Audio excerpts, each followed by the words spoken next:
Taipei is one of the most underrated cities in Asia. After this video, you'll know exactly why. In this complete Taipei travel guide, we cover the best tourist attractions in Taipei. We also explore the real history behind the city, plus the street food and night markets that make Taiwan famous around the world.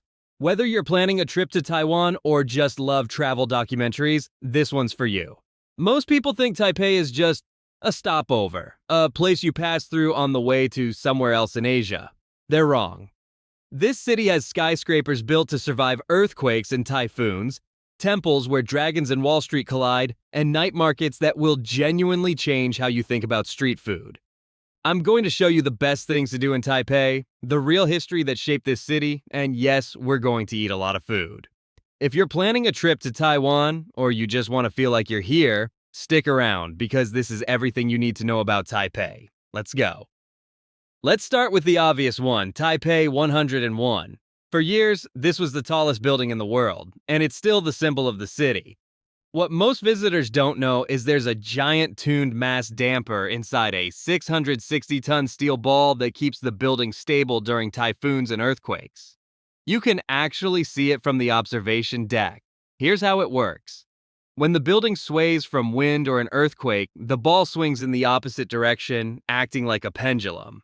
That counter motion cancels out a huge portion of the building's movement, reducing the sway by up to 40%. Without it, the top floors could feel genuinely unsafe to be in during a major storm. The damper actually got international attention in 2015 when Typhoon Soudelor hit Taipei directly. The ball swung nearly a meter, and footage of it moving went viral online. It became almost a mascot for the building. There's even a cartoon damper ball character sold as merchandise in the observatory gift shop. But Taipei isn't just about modern engineering. A 10-minute walk from downtown takes you to Longshan Temple, built in 1738, where locals still come every single day to pray to over 100 different deities under one roof. It's one of the best places to actually feel the spiritual side of the city. Then there's Chiang Kai-shek Memorial Hall, this massive white monument with a blue roof guarded around the clock that tells you almost everything about Taiwan's complicated 20th century history. It's one of the most photographed sites in Taipei, a massive white monument with a blue octagonal roof, guarded around the clock, sitting inside a plaza the size of dozens of football fields. But Chiang Kai-shek Memorial Hall is also one of the most politically complicated landmarks in Asia. This is one of the largest monuments in Asia, a white marble hall with a roof modeled after the Temple of Heaven, sitting inside a plaza big enough to hold hundreds of thousands of people.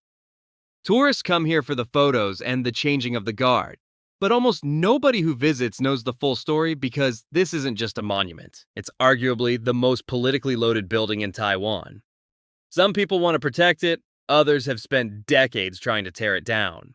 If you visit today, the biggest draw is the changing of the guard, which happens on the hour, every hour. Two soldiers perform a slow, precise routine, rifles spinning, synchronized steps, before swapping places with the next pair. It typically takes about 10 to 15 minutes and draws crowds every single time. And if you want culture without the crowds, the National Palace Museum holds one of the largest collections of Chinese artifacts on Earth. More than 600,000 pieces, most of which were brought over during the Chinese Civil War.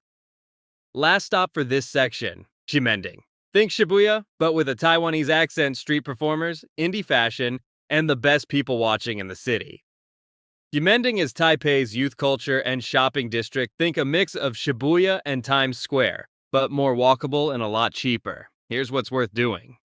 The pedestrian streets are packed with streetwear, sneaker shops, K-pop/J-pop merch, and secondhand fashion stores. Great for people watching, even if you're not buying. Wuchang Street and the area around the Old Red House are good for indie boutiques and vintage finds. A century-old octagonal building from the Japanese colonial era, now home to creative markets, indie designer shops, and a small theater. Weekends often have a craft market out front. Ximending has some of Taipei's oldest movie theaters, a fun, cheap way to spend a rainy afternoon. Street performers, buskers, and dance crews often set up in the main plaza in the evenings, especially on weekends. It's also the center of Taipei's LGBTQ+ scene, with a cluster of bars and cafes known as Rainbow Alley. Best visited in the late afternoon into evening when it comes alive.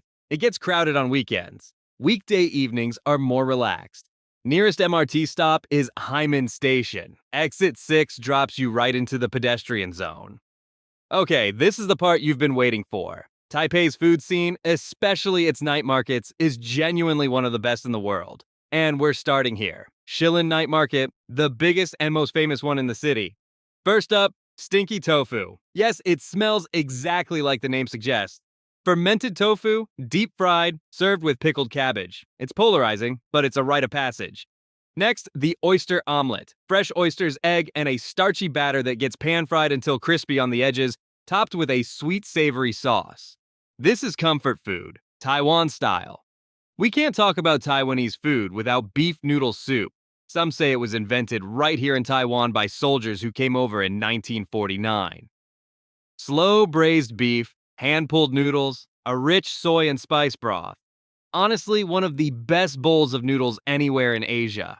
And of course, xiaolongbao, soup dumplings. The trick is, don't bite it right away or you'll burn yourself and lose all the soup. Bite a small hole first, sip the broth, then eat the rest.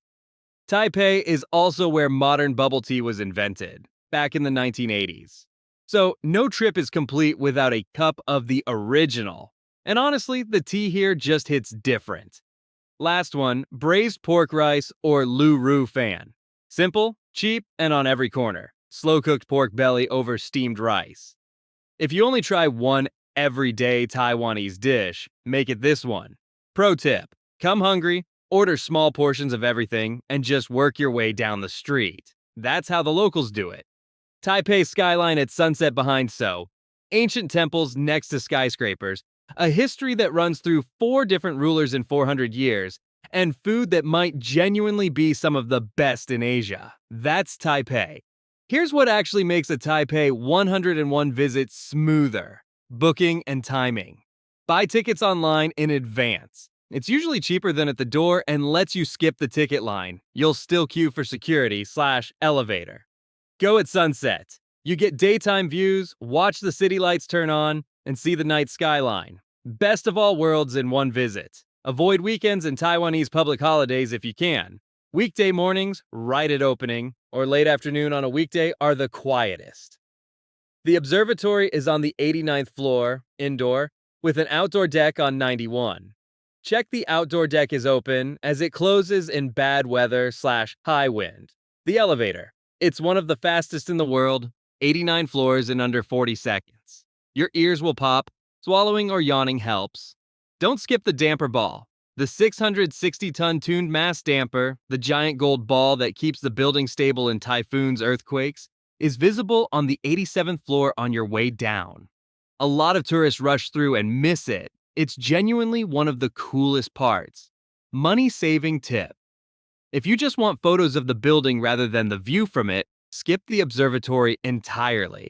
Chiang, Elephant Mountain, nearby gives you a free, arguably better view of Taipei 101 with the skyline, especially at sunset.